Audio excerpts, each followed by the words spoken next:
চাষ না হওয়ার পেছনে দুটো কারণ। বছর ৫-৭ পর মানুষ খেতে পাবে না। Hey guys, good morning, welcome back to my new video.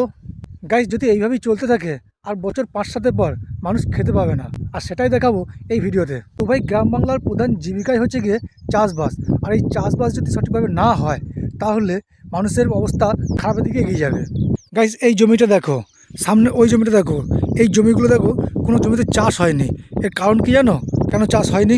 Guys, এই যে জমিগুলো পড়ে আছে, এই জমিগুলো চাষ না হওয়ার পেছনে দুটো কারণ। একটা হচ্ছে গিয়ে লেবারের প্রচুর প্রবলেম, আর দ্বিতীয় হচ্ছে গিয়ে জলের প্রচুর ক্রাইসিস। ঠিক সময় জল পাওয়া যায় না, আর বৃষ্টি বহুত দিন হয় না, তো বৃষ্টির জলে ভরসা করে আর চাষবাস করা যায় না। তো সাবমার্সিবলের জল ঠিক পাওয়া না যাওয়ার কারণে এই জমিগুলো ঠিক পুরোপুরি এভাবে নষ্ট হয়ে যাচ্ছে।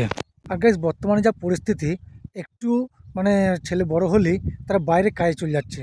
চাষবাসের দিকে আর সেরকম ন্যাক কিন্তু আজকের জেনারেশন নেই, যার কারণে কী হচ্ছে, লেবার ক্রাইসিস তৈরি হয়ে যাচ্ছে। চলো তোমাদের দেখাই মাঠের বর্তমান পরিস্থিতিটা কী। গাইস, গোটা মাঠ ঘুরে এসে শুধুমাত্র দেখতে পেলাম এই জমিটা চাষ হয়েছে, আর ওই যে সামনে ওই জমিটা চাষ হয়েছে। আমাদের দিকে প্রধান ধান চাষটা হচ্ছে কি মেন। আর ধান চাষ গোটা মাঠ ঘুরে এসে দেখলাম, গোটা মাঠ ঘুরে এসে মাত্র দুটো জমিতে ধান চাষ হয়েছে।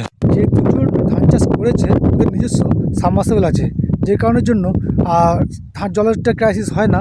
আর দ্বিতীয়ত গিয়ে লেবারের যে ইয়েটা, সেটা ওদের 12 মাসে কিছু লোক বাড়িতে কাজ করে, তাদেরকে নিয়ে এই চাষগুলো ওরা করতে পারছে। এই জমিটা দেখো, ফাঁকা পড়ে আছে, কোনো কিছুই লাগানো হয়নি। এই জমিটা দেখো, চাষ দিয়ে পড়ে আছে, শুধুমাত্র জলের অভাবে কোনো কিছু ফসল চাষ করতে পারেনি। কত টাকা লস এই জমিটাতে। এইভাবে যদি জমিগুলো মাসের পর মাস পড়ে থাকে, যদি শস্য উৎপাদন না হয়, তাহলে কি অবস্থা হবে বুঝতে পারছো। একটা টাইমে গিয়ে খাদ্যের অভাবে মানুষ সব মারা যাবে। আর তাছাড়া গাইস, চাষ করে পুরোটাই লস। যে টাকা ফসল বিক্রি হয়, তাতে চাষ করে পুরোটাই লস হয়ে যায়। আর কেনই বা মানুষ লস করে চাষ করবে? যাই হোক গাইস, তোমরা মানো আর না মানো, যদি চাষাবাদ বন্ধ হয়ে যায়, মানুষ একসময় খেতে পাবে না। যাই হোক, ভিডিওটা আর লং করছি না, আজকে ভিডিও এখানেই শেষ করছি। যদি ভালো লেগে থাকে একটা লাইক করে, চ্যানেল নতুন হলে সাবস্ক্রাইব করে পাশে থাকবে।